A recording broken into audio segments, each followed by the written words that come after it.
So I asked you guys if you wanted me to split this into two videos or keep it at one, and you guys overwhelmingly said to make it two videos. Today is the first part of a two-part series with the second video about how LeBron controls the game with his IQ. But today's video goes into more detail about what on-court communications look like. If you watch the Pacers, you know that Miles Turner is the anchor for their defense.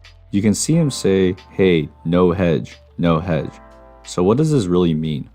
Hedging is when a defender guarding a player without the ball jumps in the way of an opponent who has the ball to stop the opponent with the ball from getting to the basket. Virginia did this a lot. You can see that the big man comes out to prevent the ball handler from turning the corner and forces him to pass it. So when Turner calls no hedge, this means he wants to sag in the paint and let the ball handler come to him. No hedge is used when you have a ball handler who is not a great shooter off the dribble and a big man who's not a shooter either. Here is a clip of a no hedge done correctly. You have Schroeder and Damian Jones, who are both not great shooters. As Jones sets the screen, Turner sags back and Holiday continues following Schroeder, which allows the help defenders to stay at home and forces Schroeder to shoot a contested jumper. Here's another clip of a no hedge done right. Turner sags back and Schroeder wants to turn the corner, but Turner's presence discourages him from first taking a floater and then trying to lay the ball up. This forces a pass back out and eventually a foul. So here, now it's Pataze as the big man instead of Turner, and I'm going to show why helping too much on the ball handler is dangerous. Notice how when Harrell sets the pick, Kuzma turns the corner immediately and wants to challenge Pataze near the rim. He doesn't have the athleticism Turner has to discourage these type of shots, and because of his speed, Pataze has to focus on Kuzma instead of getting back to Harrell. Even though it looks like Kuzma is putting up a wild shot, Pataze has to jump to affect the shot, but notice that now no one's on Harrell, which leads to an easy putback. And I'm showing you this because this shows why Turner is so impactful on defense and why hedging can be dangerous. The other thing I wanted to show is how players communicate during dead ball situations. After Brogdon deflects the ball, you can see him say, "Hey, switch it," which means switch every screen. And on the inbound, Brogdon is on top of LeBron to make it harder for him to use the screen, so he reverts direction and you can see that Holiday picks him up and this leads to a bad shot. So here, Schroeder's about to take a free throw, but you can see KCP confused, which seems to be about his defensive assignment because there's 4 guards on the floor currently.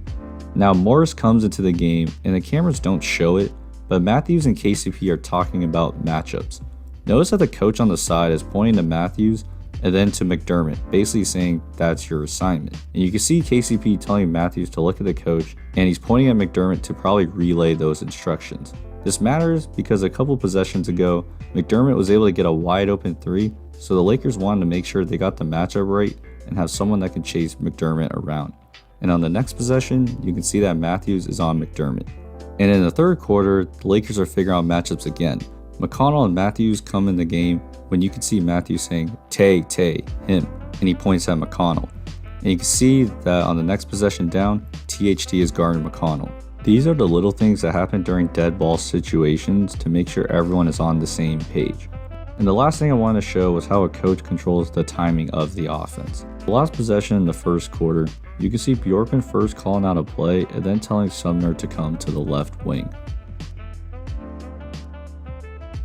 He then tells the Pacers to wait and then to start the play.